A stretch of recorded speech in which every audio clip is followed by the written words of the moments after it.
Congress party इस तरीके से परफॉर्म कर नहीं पा रही जैसा उससे एक्सपेक्टेड। कांग्रेस पार्टी सिर्फ और सिर्फ चुनाव में ही एक्टिव होती है। आप न थिंक टैंक चला पाते हैं, न कोई बड़ी एनजीओ चला पाते हैं, न कोई सामाजिक आपका कोई रूपरेखा है कंस्ट्रक्टिव वर्क करने का, और आप चाहते हैं कि हम बीजेपी को टक्कर दें और हर एक इलेक्शन में हरा दें। तो ये मास्टर स्ट्रोक आपको लगता है कितना इम्पैक्ट पड़ा होगा हरियाणा के चुनाव पर भारतीय जनता पार्टी के लिए?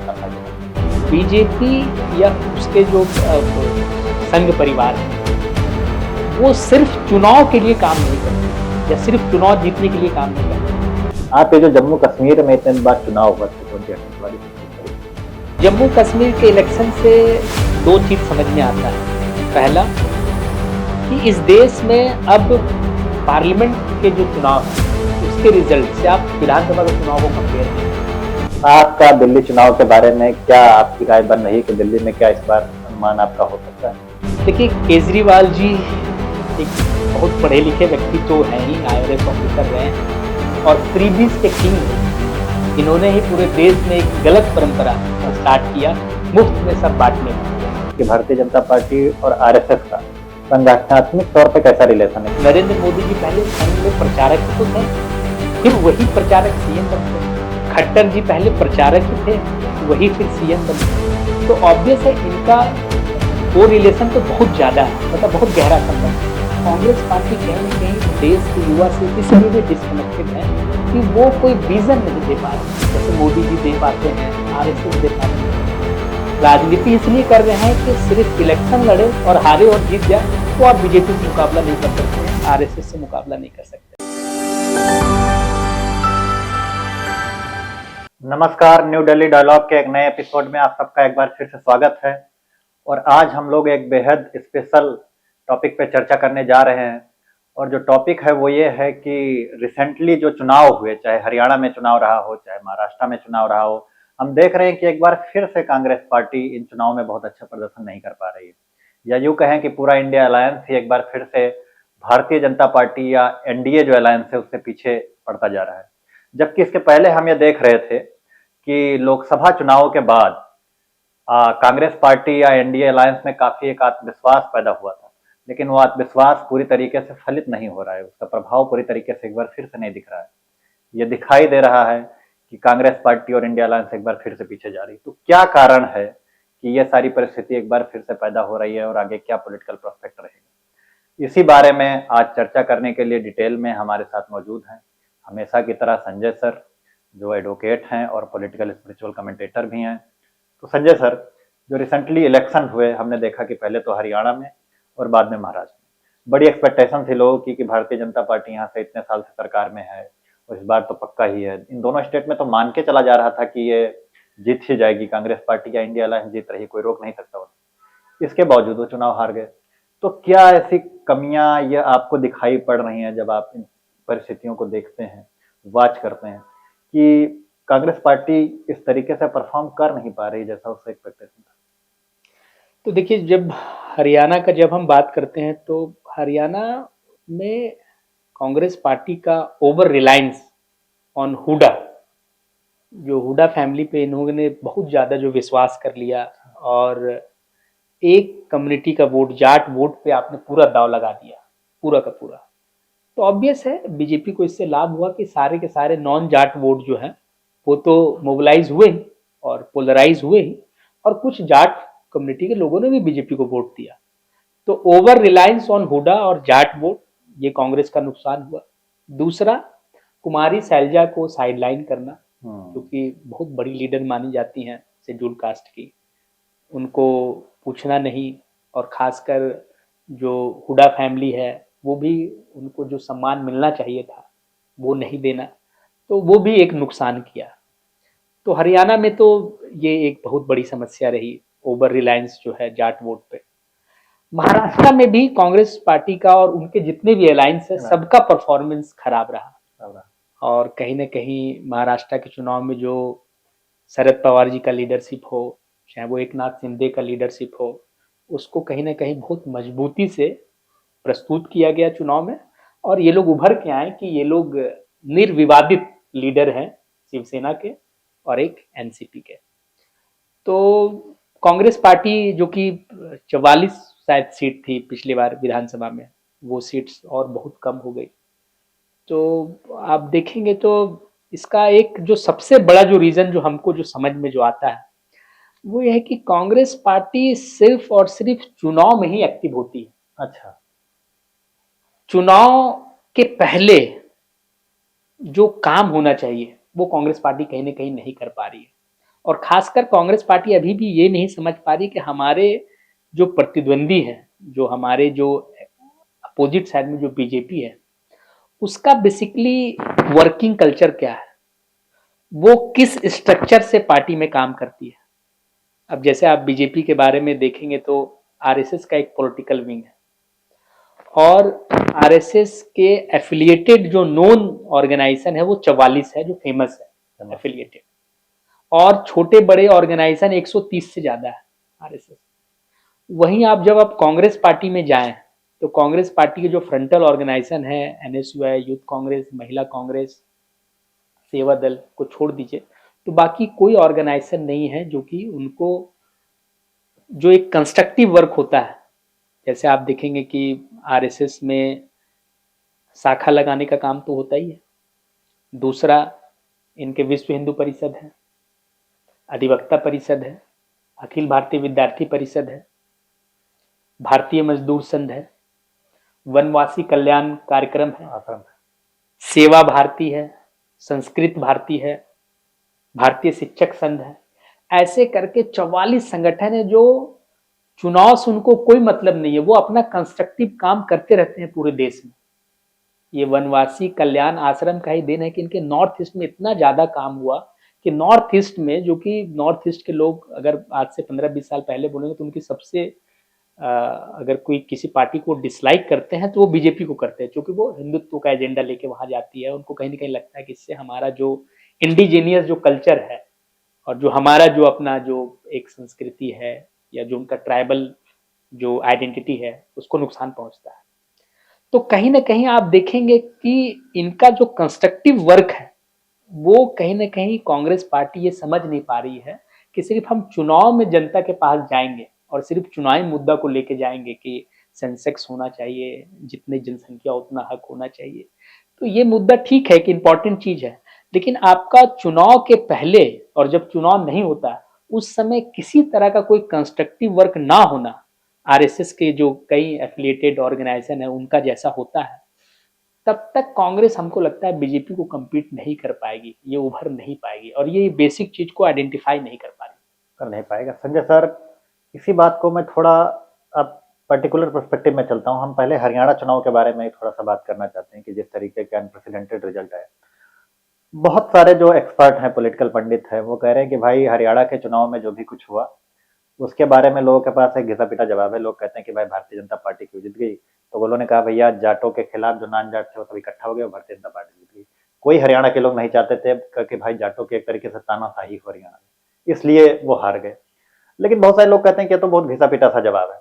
आप इस बारे में क्या मानते हैं कि क्या यही एक कारण है हरियाणा में भारतीय जनता पार्टी के चुनाव जीतने, कांग्रेस पार्टी के हारने का, कि जो वहां का जो और लोग हैं, जैसे हरियाणा में और भी पॉपुलेशन है, यादव है, सैनी, वो सब नहीं चाहते कि जाटो जीते, या जैसे कांग्रेस पार्टी कहती है कि ईवीएम में मैनिपुलेशन हो गया या कुछ और हो गया, या जैसे आपने ऑर्गेनाइजेशन की बात की, आपका क्या रीडिंग है? क्या ये इकलौता कारण है कि मोबिलाइजेशन होता है, या और भी बहुत सारे कारण हरियाणा में जिसकी वजह से, जो शायद किसी ने भी एक्सपेक्ट ही नहीं किया होगा, इवन योगेंद्र यादव जैसे लोग जिनका लोकसभा में इतना अच्छा प्रोडिक्शन था, वो भी गच्चा खा गए यहाँ पर।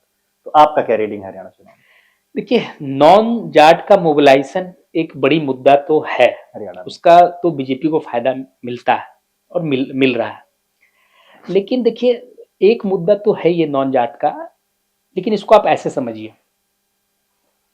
बीजेपी की जहां जहां भी सरकार रही है, आप देखेंगे तो 5 साल सरकार चली, फिर दोबारा ये 5 साल रिपीट करते हैं, फिर तीसरी बार ये रिपीट करते हैं।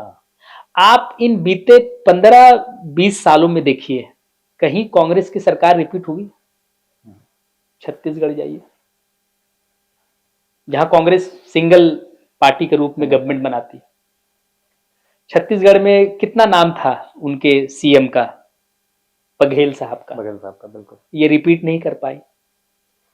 बीजेपी वापस आ गई, कोई नहीं बोल रहा था कि छत्तीसगढ़ ये जाएगी। मध्य प्रदेश में भी एक बार सरकार इनकी आई थी, ठीक है, ज्योतिरादित्य सिंधिया के आने के बाद, लेकिन वहां भी आप जब दोबारा इलेक्शन हुआ तो आप फिर पीछे हो गए। कितने लोग बोल रहे थे कि गुजरात में ये बना लेंगे बना लेंगे बना लेंगे, गुजरात में जब इलेक्शन चल रहा था, नहीं गुजरात में इस बार बीजेपी, गुजरात में कितने साल से बीजेपी रिपीट कर। बिल्कुल। तो कहने का मतलब ये है कि आपका जो ऑर्गेनाइजेशन है वो बूथ लेवल पे सिस्टमेटिक रूप से काम करता है कि नहीं, वो तो आपको देखना ही है, लेकिन जो आपके बूथ लेवल या जो कांग्रेस के कार्यकर्ता हैं, क्या आप उसको किसी दूसरे कंस्ट्रक्टिव वर्क के थ्रू जोड़ पाते हैं पार्टी में? 5 साल में तो एक बार चुनाव होता है, बाकी 5 साल आप करते क्या? तो आप इसको ऐसे समझिए, गांधी जी की कांग्रेस पार्टी थी, गांधी जी चलाते थे। आजादी के पहले देखिएगा तो कांग्रेस पार्टी के सर्वसर्वा गांधी जी थे, लेकिन गांधी जी ने कितने मूवमेंट बड़े बड़े किए पूरे अपने राजनीतिक कार्यकाल में? अगर हम देखें जब 1915-16 से लेके अगर 47 तक में, तो पूरे राजनीतिक कार्यकाल में 30-35 साल में उन्होंने कितने बड़े बड़े मूवमेंट किए?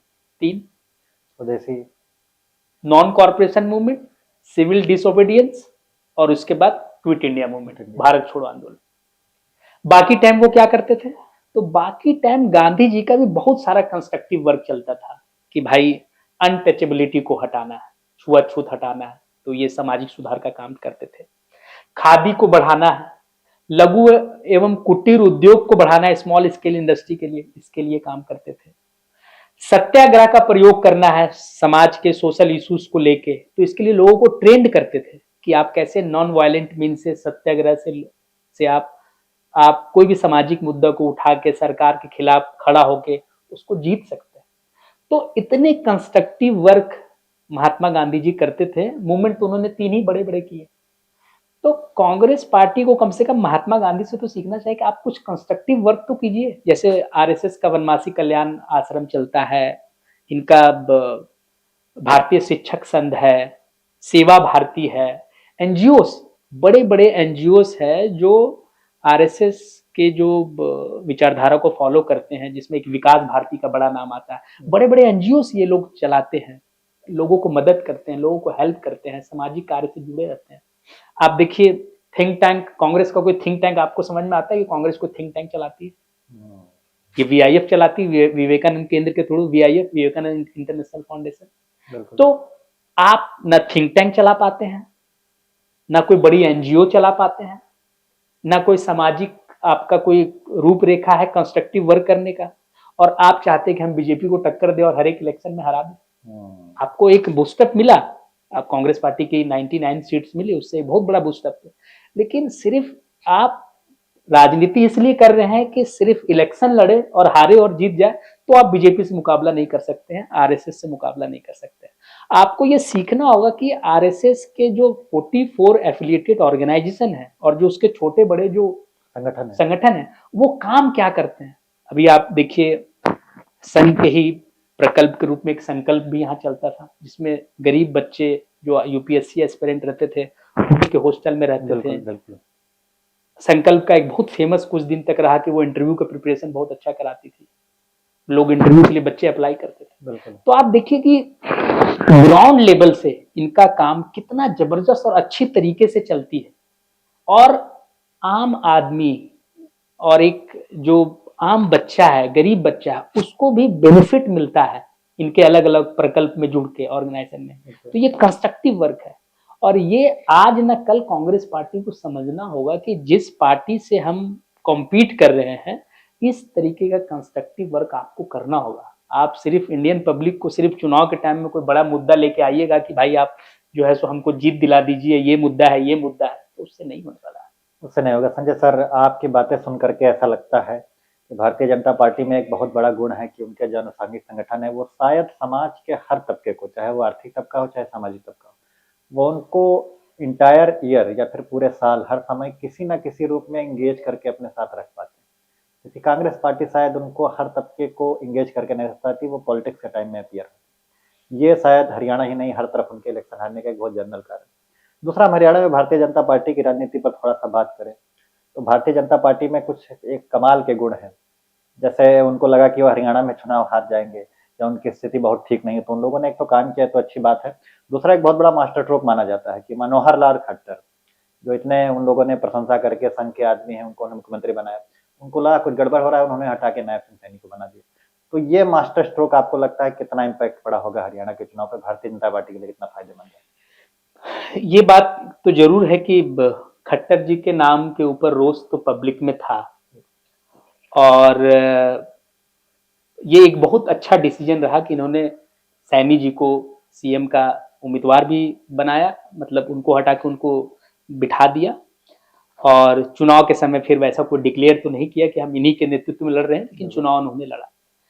तो ये बीजेपी में इस तरीके का एक्सपेरिमेंट तो चलता है, बिल्कुल, बिल्कुल। और अच्छी तरीके से चलता है। जैसे आप देखेंगे सफल महाराष्ट्र प्रयोग। में, हाँ महाराष्ट्र में आप देखेंगे तो जो सीएम था आपका, उसको आपने डिप्टी सीएम बनवा दिया। हाँ? बिल्कुल। तो ये बीजेपी ही कर सकती है। फिर मध्य प्रदेश में बोला जाता है कि मध्य प्रदेश चुनाव में जो आप रिपीट किए, उसमें शिवराज सिंह का भी बहुत बड़ा योगदान, लेकिन शिवराज जी को तुरंत हटा के आप सेंटर में ले आए, और फिर जो है सो वहां भी एक नया सीएम का चेहरा दे दिए। राजस्थान में आपने नया सीएम का चेहरा दे दिया। हाँ, एक बात है कि कांग्रेस पार्टी इस मामले में वीक है, वो जब चाहे तब सीएम को हटा नहीं पाती है। सेंट्रल लीडरशिप में ये वीकनेस अब आ गई है, पहले ऐसा तो नहीं था, लेकिन अब आ गई। आप इसका एग्जाम्पल देखिए, राजस्थान में इन्होंने चुनाव के पहले चाहा था कि सचिन पायलट को बना दे, लेकिन गहलोत जी बहुत बड़े पॉलिटिशियन निकले, वो ऐसा दाव पेच खेले कि उनको राष्ट्रीय अध्यक्ष बोला जा रहा था कि आप यहाँ के राष्ट्रीय अध्यक्ष रहिए पार्टी का। हाँ, उनको ऐसा ऑफर दिया कि आप राष्ट्रीय अध्यक्ष का, खड़गे जी की जगह पहला चॉइस वो थे कि आप चुनाव लड़िए और सचिन पायलट के लिए खाली कीजिए।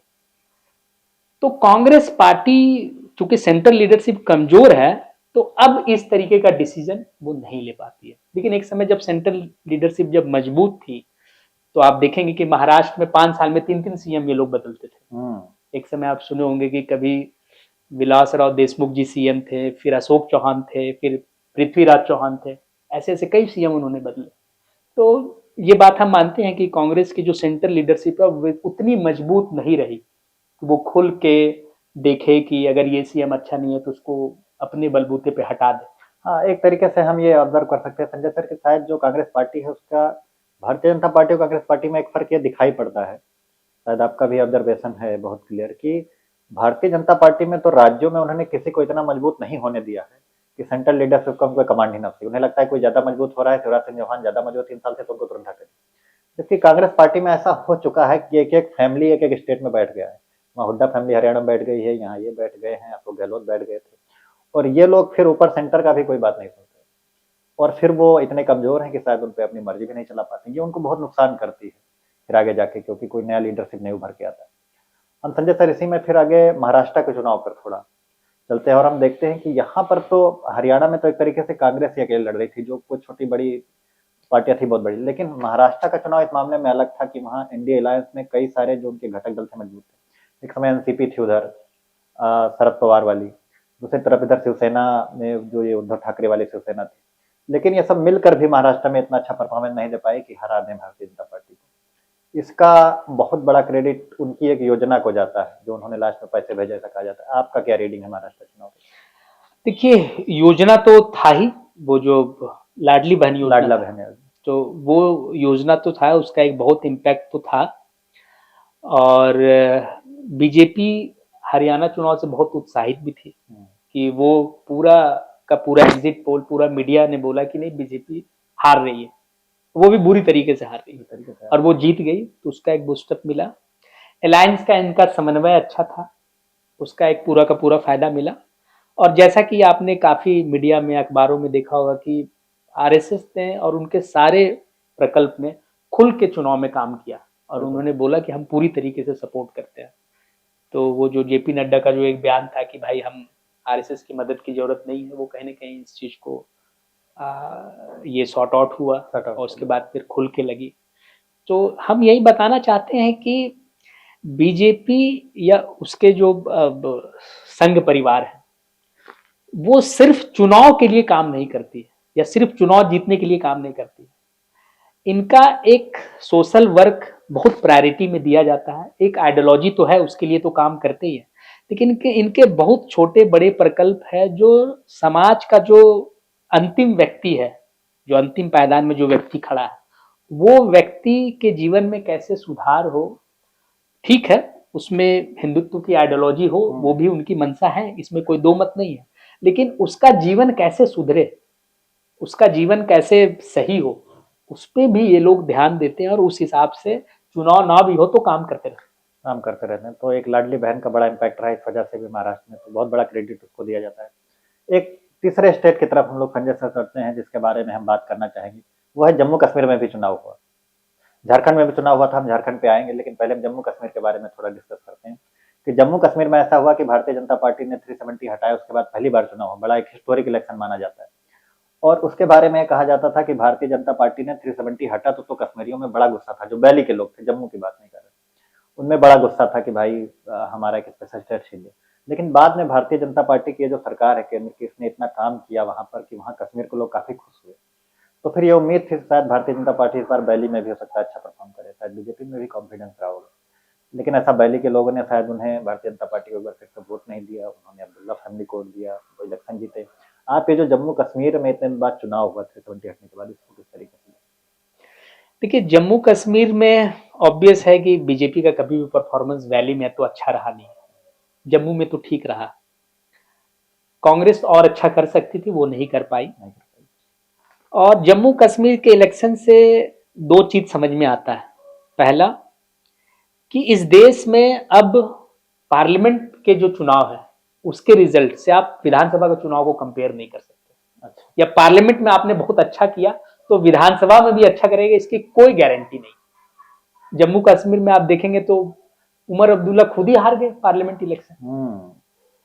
और देखेंगे तो जो व्यक्ति पार्लियामेंट इलेक्शन हारा वो जम्मू कश्मीर में सीएम बन रहा और सबसे बड़ी पार्टी के रूप में हो गया। ये तो बहुत बड़ी कॉन्ट्राडिक्शन है। लेकिन ये कॉन्ट्राडिक्शन सिर्फ जम्मू कश्मीर नहीं है, आप महाराष्ट्र में आइए, शरद पवार की सबसे ज्यादा सीट आई पार्लियामेंट इलेक्शन में, और शिवसेना के भी अच्छा ही सीट आया पार्लियामेंट इलेक्शन में, जो उद्धव ठाकरे का गुट था। देखिए विधानसभा में क्या हालत होगी। वो भी छोड़िए, हमारा दिल्ली का एग्जांपल लीजिए, 15 साल से पार्लियामेंट इलेक्शन में सातों का सातों सीट जीत जाते हैं, विधानसभा में बीजेपी बुरी तरीके से हार जाती है। तो पार्लियामेंट के इलेक्शन और उसके मुद्दे और उसमें जो वोटिंग पैटर्न है, आप उसको देख के अगर विधानसभा जीतना चाहते हैं तो ये आप गलतफहमी में। ये हम बार बार देख रहे हैं कि पार्लियामेंट और विधानसभा दोनों अलग अलग पैटर्न में चुनाव होते हैं।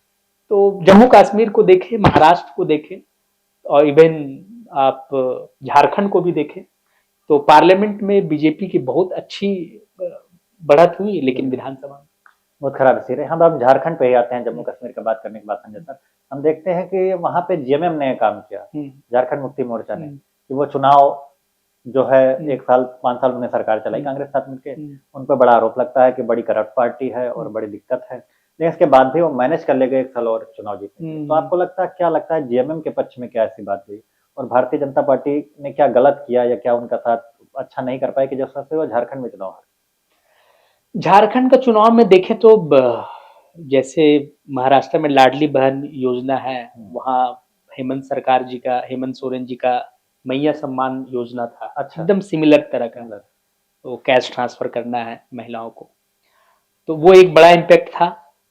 दूसरा ये बात भी सही है कि हेमंत सोरेन जी का अरेस्ट होना, वो कहीं ना कहीं जो ट्राइबल कम्युनिटी है उसमें गलत मैसेज दिया। कहीं ना कहीं हेमंत सोरेन जी उसको अच्छे से बुनाए कि हमारे साथ जाति हुई, अन्याय हुआ, हम आदिवासी के बच्चा है तो हमको जेल में डाल दिया, तो ये एक फर्क पड़ा। और तीसरा आप देखेंगे तो जो हेमंत सोरेन के जितने अलायंस थे जेएमएम के, चाहे वो कांग्रेस हो चाहे वो आरजेडी 4 सीट ले आई, ये अनएक्सपेक्टेड था। बिल्कुल। कम्युनिस्ट पार्टी के लोग 2 सीट ले आए, ये भी अनएक्सपेक्टेड था। तो इनका अलायंस ने बहुत अच्छा परफॉर्म किया। लेकिन जब आप भारतीय जनता पार्टी की तरफ आते हैं वहां झारखंड में, तो बीजेपी के जो सबसे बड़ी अलायंस थी आजसू, जो कि एक्सपेक्ट था कि कम से कम 7-8 सीट जीतेगी, वो 1 सीट में सिमट गई। और एक सबसे बड़ा जो फैक्टर था वो जयराम महतो, जिनको टाइगर के नाम से वहां जाना जाता है। अच्छा। वो बीजेपी को कम से कम 15-20 सीटों में हरवा दिए, बीजेपी और उनके अलायंस को। वो एक ऐसा लीडर, यूथ लीडर उभर के आया है जो आने वाले टाइम में आजसू जिसके सबसे बड़े लीडर सुदेश महतो हैं उनको भी रिप्लेस कर देगा, और वहाँ जो महतो कम्युनिटी है जिनका एक बहुत बड़ा वोट बैंक है उनके वो अब लीडर बनने जा रहे हैं। तो उनका इस तरीके से उभरना एक्सपेक्टेड तो था कि ये अच्छा करेंगे, वो खुद भी विधायक बने, लेकिन पूरी तरीके से बीजेपी का अगर सरकार नहीं बना और बीजेपी जो 15-20 सीट जो जीतने वाली थी वो जो हार गई, कम से कम 12 से 15 सीट, वो उन्हीं की वजह से उन्होंने वोट काट दिया। वोट काट जयराम महतो जो है, JKLM उनका कोई पार्टी है, अच्छा। हाँ इस तरीके का पार्टी वो बनाए हैं, तो वो एक बहुत बड़ा फैक्टर रहा। तो इनके अलायंस भी हारे और बीजेपी भी हारी। कई ऐसे 12-15 सीट में है कि अगर वो पार्टी नहीं लड़ती, जयराम महतो जी का, टाइगर जी का पार्टी, तो वो जो है सो बीजेपी उसमें पूरी तरीके से जीत रही थी। पूरी तरीके से बीजेपी महत्व कैपिटलाइज कर लेती और शायद फिर ये चुनाव जीत सकते थे, अच्छा कर सकते थे झारखंड में। तो हमने स्टेट के चुनाव के बारे में बात की संजय सर, अब हम थोड़ा ऑर्गेनाइजेशनल एस्पेक्ट पे आना चाहते हैं कि आपने बड़े अच्छे समझाया कि भारतीय जनता पार्टी में कैसे जो आरएसएस है उसको हेल्प करती है। तो जरा हमें इन दोनों का रिलेशन समझाइए कि भारतीय जनता पार्टी और आरएसएस का संगठनात्मक तौर पे कैसा रिलेशन है, क्योंकि कई बार हम देखते हैं पब्लिक तौर पे आने पे दोनों मना कर देते हैं, कहते हैं कि भाई आरएसएस हमें कोई वो नहीं करती, और आरएसएस कहती है हम तो सांस्कृतिक संगठन, हम तो राजनीतिक संगठन है नहीं, हम राजनीति में क्यों हेल्प करेंगे। दूसरी तरफ भारतीय जनता पार्टी में जो आपने जेपी नड्डा का बयान ही बताया कि हम आरएसएस का हेल्प नहीं लेते, शुरू में जरूरत थी, अब तो हमें कोई जरूरत नहीं है। तो ये क्या एक खास तौर का रिलेशन है जो चलता रहता है, इसको जरा समझाइए। देखिए, जो संघ परिवार है उस परिवार के एक सदस्य और मुख्य सदस्य है भारतीय जनता पार्टी। अच्छा। लेकिन ये परिवार बहुत बड़ा है, उसमें से उनका एक आरएसएस का एक पॉलिटिकल विंग आप बोल सकते हैं भारतीय जनता पार्टी है, लेकिन इसी तरह के इनके ऐसे 44 विंग है बीजेपी के जैसे। अच्छा। अब जैसे पॉलिटिक्स के लिए पॉलिटिकल विंग हो गया, अब स्टूडेंट के लिए अखिल भारतीय विद्यार्थी परिषद। अखिल भारतीय विद्यार्थी परिषद, बहुत लोगों को ये कंफ्यूजन होता है कि ये बीजेपी की विंग है। हाँ। ये बीजेपी से पूरी तरीके से इंडिपेंडेंट है, इनको कोई मतलब नहीं है बीजेपी से। ये आरएसएस की स्टूडेंट विंग है, छात्र शाखा। हाँ, उसी तरीके से कांग्रेस में, जबकि कांग्रेस की छात्र विंग एनएसयूआई है, लेकिन यहाँ आरएसएस की छात्र विंग अखिल भारतीय विद्यार्थी परिषद। तो उसी तरह से अखिल भारतीय मजदूर संघ है, बीएमएस, उसी तरह से अधिवक्ता परिषद है, वकीलों की संगठन नहीं, लेकिन ऐसे शिक्षकों की संगठन। संजय सर, ये तो हम बात कर चुके हैं, थोड़ा सा मुझे रिलेशन समझाइए कि आपको लगता है कि आरएसएस की तरफ से मैंडेट होता है कि भाई चुनाव आने वाला है और हमको जाके भारतीय जनता पार्टी के लिए ग्राउंड पे काम करना है, आपको लगता है ऐसा कोई मैंडेट होता है, या फिर ऐसा होता है कि ये लोग काम करते रहते हैं, बीजेपी को अपने आप फायदा मिलता है? संगठन में कैसे काम होता है? देखिए, बीजेपी का एक जो मदर विंग है वो आरएसएस है, तो बीजेपी का कोई भी कार्यक्रम या रूप या रेखा वो ऑब्वियस है मदर विंग से तो प्रभावित रहता ही है।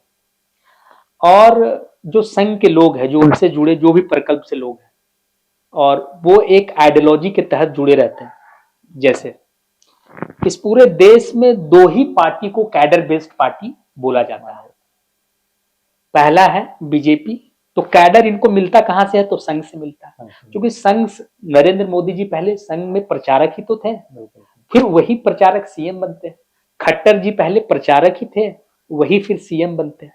तो ऑब्वियस है इनका को रिलेशन तो बहुत ज्यादा है, मतलब बहुत गहरा संबंध है।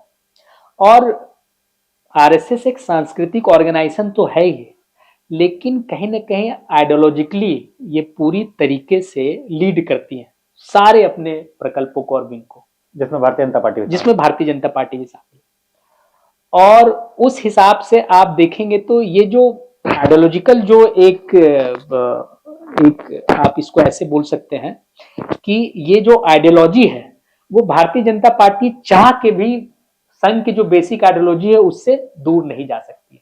तो वो तो एक मैंडेट है, ये मदर विंग है, वो आरएसएस एक मुखिया का रोल प्ले करती है, तो उस हिसाब से इसको, तो सांस्कृतिक ऑर्गेनाइजेशन है, इनका कंस्ट्रक्टिव वर्क भी बहुत अच्छे तरीके से चलता है, लेकिन इनके कैडर बीजेपी के अलावा किसी को वोट दे ही नहीं सकते। दूसरा कैडर सीपीएम का था, कम्युनिस्ट पार्टी का, वो तो अब खत्म हो गई, पूरे देश ही से खत्म हो रही है। तो दो कैडर बेस्ड पार्टी है। सिमिलर कैडर एक समय फ्रीडम मूवमेंट के समय गांधी जी बनाते थे। आप सुनते होंगे कि कई लोग गांधी जी का टोपी लगा के बोलते थे कि हम गांधीयन फिलॉसफी मानते हैं, हम गांधी जी के आदर्श को मानते हैं।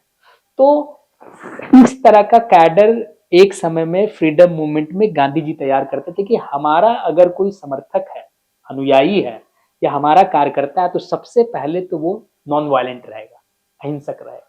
दूसरा, वो कैडर तैयार करते थे कि वो खादी चरखा काटना भी सीखेगा, वो जो सामाजिक में छुआछूत जो व्याप्त है उस पर दूर करेगा, हमारा सत्याग्रह का प्रयोग में भाग लेगा। तो वो कैडर गांधी जी जो तैयार करते थे, वो कहीं ना कहीं वो कैडर आज की कांग्रेस पार्टी तैयार करने में पूरी तरीके से असफल है, असफल, क्योंकि उनको कंस्ट्रक्टिव वर्क करने में कोई इंटरेस्ट ही नहीं है चुनाव में हार जीत के अलावा।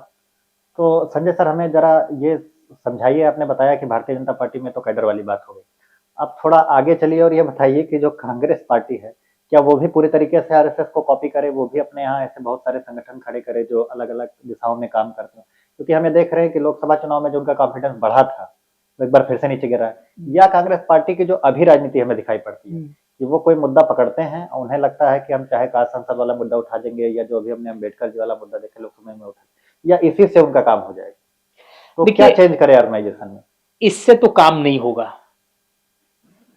इसलिए काम नहीं होगा कि आप देखेंगे कि लगातार 3 पार्लियामेंट इलेक्शन में बीजेपी ठीक है, तीसरी पार्लियामेंट इलेक्शन में 2024 वाले में थोड़ा कम तो सीट हुआ है, लेकिन बीजेपी एक हमेशा से एक बड़ी फोर्स रहेगी, क्योंकि ये कैडर बेस्ड पार्टी है और इनका सीट अगर कांग्रेस पार्टी इसी तरीके से काम करते रहेगी जैसा अभी कर रही है और हरियाणा और महाराष्ट्र में जो हाल हुआ, तो इनका सीट कभी भी 150-200 से कम तो आने वाला नहीं है, बुरी से बुरी स्थिति में भी उतना सीट तो ये मेंटेन करके रखेंगे, क्योंकि उतना उनके पास, जैसा हमने बताया कि इतनी इनके प्रकल्प है, इतने कैडर है, इतना बेस बन चुका है, इंटेक्ट है।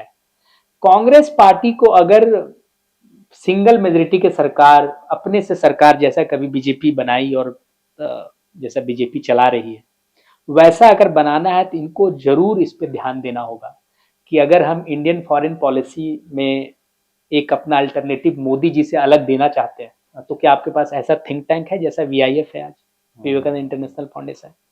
अगर हम समाज के अलग तबका के लिए काम करना चाहते हैं तो क्या आपके पास ऑर्गेनाइजेशन है वनवासी कल्याण आश्रम के जैसा?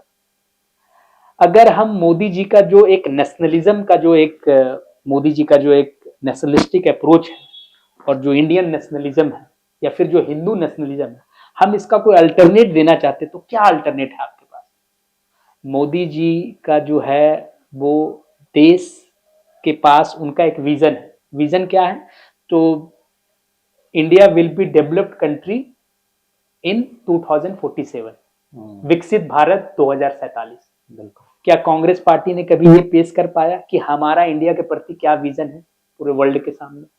हमारी इंडियन फॉरेन पॉलिसी कैसे होनी चाहिए, क्या कभी पेश कर पाया? जो नेशनलिज्म है बीजेपी का, जो भारतीय जनता पार्टी, क्या आपने उसका कोई विकल्प दे पाया? तो इसका जो सबसे बड़ा जो प्रॉब्लम जो हमें जो समझ में आता है वो ये कि कांग्रेस पार्टी कहीं ना कहीं आज का जो युवा है भारत का, जो बहुत एस्पिरेशन से भरा हुआ है, उसको ये तो लगता है कि हम अपने लाइफ में भी बड़ा अचीव कर सकते हैं, लेकिन एट द सेम टाइम वो ये भी सोचता है कि भारत भी एक सुपर पावर बनेगा, इंडिया भी एक इमर्जिंग सुपर पावर है जो कल को यूएस की तरह रोल प्ले कर सकता है, चाइना से भी हम मजबूत बन सकते हैं, ग्लोबल लीडर बन सकते हैं। ये एस्पिरेशन को कहीं ना कहीं आरएसएस और मोदी जी ने समझा। तो विश्व गुरु आरएसएस शुरू से बोलती है कि इंडिया को पहले से जैसा विश्व गुरु बनना है, तो क्या आपके पास विश्व गुरु का कोई अल्टरनेटिव है कांग्रेस पार्टी के पास? मोदी जी बोलते हैं कि भारत डेवलप कंट्री बनेगा, ठीक है, आप वो सुपर पावर नहीं बोलते हैं, लेकिन विश्व बंधु बोलते हैं। तो इन सब का कोई भी अल्टरनेटिव आज कांग्रेस के पास नहीं है और कांग्रेस पार्टी कहीं ना कहीं देश के युवा से इसलिए भी डिस्कनेक्टेड है कि वो कोई विजन नहीं दे पा रही, जैसे मोदी जी दे पाते हैं, आरएसएस दे पाती है, वो कोई विजन ही नहीं दे पा रही और वो समझ नहीं पा रही है कि भारत का युवा अपने कैरियर में तो बड़ी बड़ी अचीवमेंट करना चाहता है, अपने देश को भी सशक्त बनाना चाहता है, एक डेवलप्ड नेशन बनाना चाहता है। मीडिया का दौर है, यूट्यूब का दौर है, आईटी का दौर है। आप पहले बोलते थे कि विद इन ए क्लिक आप पूरे वर्ल्ड का न्यूज जान सकते हैं, अब आपको क्लिक भी नहीं करना, अब आपको स्क्रॉल करना है और आप जान सकते हैं। आपको इंस्टाग्राम में और यूट्यूब में स्क्रॉल करते करते आप सब जान, क्लिक भी नहीं करना है। तो इस बदलते परिवेश में हमारा जो यूथ है उसका माइंडसेट क्या है ये नहीं समझ पा रही है, और जब तक आप ये नहीं समझेंगे तो आप इंप्रूव क्या करेंगे, सुधार क्या करेंगे, रिफॉर्म क्या करेंगे? और ये सबसे बड़ी समस्या है कि इनका कोई भी एक अल्टरनेट विजन जो आरएसएस या बीजेपी से अलग हो वो आज तक बीते 15 सालों में दे नहीं पाए, नंबर वन, और वो समझ भी नहीं पाए कि देना क्या है। देना क्या है। तो आपके एनालिसिस के हिसाब से कांग्रेस पार्टी को, जो अपोजिशन है, उसको एक अल्टरनेट विजन चाहिए जिसको पब्लिक को या मासेस को बहुत अच्छे से कम्युनिकेट कर सकें, उनको बता सकें कि हमारे पास भी आई ये विजन है मोदी जी के खिलाफ, तभी कुछ वर्क करेगा। ये डंडा पीटने से, फर्जी कोई मुद्दा आया 4 दिन उठा हंगामा हो, उससे बहुत कुछ फायदा होगा नहीं। संजय सर, हम एक अंतिम अपने टॉपिक के तहत एक मुद्दा लेना चाहेंगे। दिल्ली चुनाव के जब रिजल्ट आएंगे तब तो हम लोग बात करेंगे आगे चल के, लेकिन अभी से जो दिल्ली चुनाव जनवरी में होने वाले उसकी सरगर्मियां तेज हो गई हैं। आपका क्या प्रोजेक्शन है दिल्ली चुनाव को लेकर? हमने देखा आम आदमी पार्टी ने टिकट बांटा, एक तो ओझा जी भी टिकट पा गए, ओझा बड़े कंट्रोवर्शियल फिगर हैं। तो आपका दिल्ली चुनाव के बारे में क्या आपकी राय बन रही है कि दिल्ली में क्या इस बार अनुमान आपका हो सकता है? हम ये जानना चाहते हैं। देखिए, केजरीवाल जी एक बहुत पढ़े लिखे व्यक्ति तो हैं ही, IRS ऑफिसर रहे हैं और फ्रीबीज के किंग है ही। इन्होंने ही पूरे देश में एक गलत परंपरा स्टार्ट किया, मुफ्त में सब बांटने का, बिजली फ्री तो पानी फ्री तो ये फ्री फलाना फ्री। तो केजरीवाल जी से बहुत लोगों को उम्मीदें थी कि ये व्यक्ति पढ़ा लिखा है, IRS है, कुछ देश के लिए भला करेगा, कुछ अल्टरनेट विजन लाएगा जो कांग्रेस और बीजेपी से अलग होगी। लेकिन ये पूरी तरीके से फ्लॉप व्यक्ति निकले। इनको तो चाहिए कि सब कुछ फ्री दे दे, मेट्रो भी फ्री दे दे, सब फ्री दे दे, कि हमको सब आप वोट दे दे। तो ये फ्रीबी तो लाने वाले यही है, फ्रीबी के मास्टर, और इनके फ्रीबी के चलते अब सब पार्टी को फ्रीबी देना पड़ रहा है। वहां कर्नाटका में कांग्रेस पार्टी फ्रीबी बांट रही है, JMM बांट रही है झारखंड में, महाराष्ट्र में लाडली बहन योजना, ये फ्रीबी का कल्चर हो गया। और इनका सुनिए, 1,000 रुपया भी ये महिला को दे रहे थे, हर एक महिला को, जिनका 3 लाख से सालाना इनकम कम। अब बोलते नहीं हम 2100 देंगे अगर आप हमको जितवाएंगे तो ऐसे तो देखिए पढ़े लिखे हैं ये, बस फ्री महिलाओं के लिए। तो कहीं ना कहीं ये फ्रीबी का जो कल्चर है, ठीक है आज नहीं देश समझ रहा है, लेकिन 4 साल 5 साल 7 साल 10 साल में समझ में आ जाए कि ये जो कैश जो बांट रहे हैं ये सिर्फ वोट के लिए बांट रहे हैं। और ये बहुत गलत परंपरा का स्टार्ट एक ऐसे व्यक्ति ने किया है जो ऑफिसर रहा हुआ है और IRS रहा हुआ और अपने आप को पढ़ा लिखा व्यक्ति मानता है और बोलता है कि हम कुछ अल्टरनेट देंगे बीजेपी और कांग्रेस से, जो कि करप्ट व्यक्ति भी निकले, जेल भी गए। तो चलिए, ये तो खैर अरविंद केजरीवाल का एक इंडिविजुअल बायोडाटा हुआ। लेकिन हाँ, आम आदमी पार्टी का चुनाव में सीट्स तो कम होगी लगातार। हो सकता है ये सरकार बना ले, क्योंकि कांग्रेस पार्टी भी कुछ सीट जीत जाए तो ये अलायंस में सरकार बना ले। लेकिन जितनी सीट्स आम आदमी पार्टी की पिछली बार थी उससे स्वाभाविक रूप से सीट्स इस बार कम होगी। 2 बार से जैसे हो रहा था, 70 के लगभग पास पहुंच बच जा रहे थे विधानसभा में, उतनी सीटें आपको लगता है? इतना अनुमान 35 से 40 सीट उनकी रह सकती आम आदमी पार्टी की आएगी। कांग्रेस कुछ आ जाए तो फिर ये लोग मिलकर सरकार बना ले, है ना। और बीजेपी का परफॉर्मेंस अच्छा रहेगा, अच्छा धीरे धीरे लोग, क्योंकि इनका जेल जाने से, ठीक है हेमंत सोरेन जी को तो सहानुभूति मिला, लेकिन इनको कोई सहानुभूति नहीं मिलेगा, इनका वोट कटेगा, क्योंकि लोग ने जाना कि ये कोई अलग नहीं है, ये भी करप्शन करते हैं, शराब घोटाला है, तभी कोर्ट इनको इतने दिन कोर्ट ने इनको अंदर में रखा। और इनके सारे के सारे लीडर एक समय अंदर में थे, अब धीरे धीरे सब बाहर हो रहे हैं। तो आम आदमी पार्टी की सीट्स तो कम होगी, बीजेपी अच्छा परफॉर्मेंस करेगी। आपको संजय सर भारतीय जनता पार्टी में दिल्ली के विधानसभा चुनाव में बड़ी कमी नहीं दिखाई पड़ती कि उनके पास कोई स्टेट लेवल पे लीडर नहीं? आपको लगता है कोई मशहूर लीडर? देखिए, बीजेपी के पास एक ये सबसे बड़ी जो अच्छी जो बात ये है कि इनके पास जो स्टेब्लिश लीडर होते हैं उनको तो ये हटा देते हैं और ऐसे लोगों को CM बनाते हैं जिनको कोई जानता नहीं था कि लीडर बनेगा। अब छत्तीसगढ़ में देखिए, जो व्यक्ति CM है उनको कितने लोग जानते थे कि ये CM बने। बिल्कुल। मध्य प्रदेश में मोहन यादव जी को कौन जानता था। सिमिलरली आप देखिएगा तो भजन लाल शर्मा को राजस्थान में, वसुंधरा जी जैसे कद्दावर लीडर के सामने आप हटा के आप ऐसे लीडर को दे रहे हैं जिसमें उनको भी खुद भरोसा नहीं होगा कि भाई हम CM बनेंगे। तो दिल्ली भी वही है, इनके सारे स्टेट में यही सिस्टम है कि जो बहुत प्रभावशाली लीडर उसको तो ये CM ही नहीं बनाते हैं, वो ऐसे लोगों को CM बनाते हैं जिसको कोई नहीं जानता है और वो आदमी खुद नहीं जानता कि हम CM बनने वाले हैं। तो दिल्ली में भी यही होगा। अगर बीजेपी की सरकार, ऐसे पॉसिबिलिटी तो कम है कि इस विधानसभा में बीजेपी जीत जाएगी, अगले में हो सकता है जीत जाए। तो ये तो आम आदमी, आम MLA जो हो सकता है फर्स्ट टाइम MLA बना उसको CM बना दे, हो सकता है MLA भी ना हो CM बन जाएगा RSS से ज्यादा। भारतीय जनता पार्टी तो ये भी करती है। हमने देखा कि मनोहर लाल खट्टर हरियाणा में CM बने थे तो वो कहीं नहीं थे। हमने सुना है मोदी जी पहले बार गुजरात में CM उन्हें RSS ने बनाया था, वो विधानसभा के मेंबर नहीं थे। हो सकता है तो ऐसा भी RSS की तरफ से अगर कोई उन्हें बढ़िया कैंडिडेट होता है तो ला करके उतार देते हैं। तो थैंक यू संजय सर आज की इतनी डिटेल और अच्छे डिस्कशन के लिए। तो आज की चर्चा यहीं तक। हम आप लोगों ने देखा कि कैसे संजय सर ने बहुत डिटेल में समझाया कि जो रिसेंट में अभी विधानसभा चुनाव हुए, चाहे वो हरियाणा का चुनाव हो, जम्मू कश्मीर का चुनाव हो, महाराष्ट्र का चुनाव हो, झारखंड का चुनाव हो, या फिर जो अभी आने वाला जनवरी में चुनाव है, दिल्ली के विधानसभा का चुनाव है, उसके बारे में क्या हो सकता है। संजय सर की अपनी प्रेडिक्शन है कि शायद आम आदमी पार्टी चुनाव जीत सकती है, लेकिन उतनी मेजोरिटी के साथ चुनाव नहीं जीतेगी। और भारतीय जनता पार्टी में अगर वो चुनाव जीतते हैं तो हमें कोई नया लीडर बीजेपी में दिल्ली में दिखाई पड़ सकता है। तो इसी चर्चा के साथ आज का मुद्दा यहीं तक। हम लोग दोबारा से किसी नए टॉपिक के साथ आपसे फिर मिलेंगे। तब तक के लिए धन्यवाद। अगर आपको हम लोग का ये डिस्कशन बहुत पसंद आया है तो हमारे इस चैनल को लाइक करें और हमारे चैनल को सब्सक्राइब करें।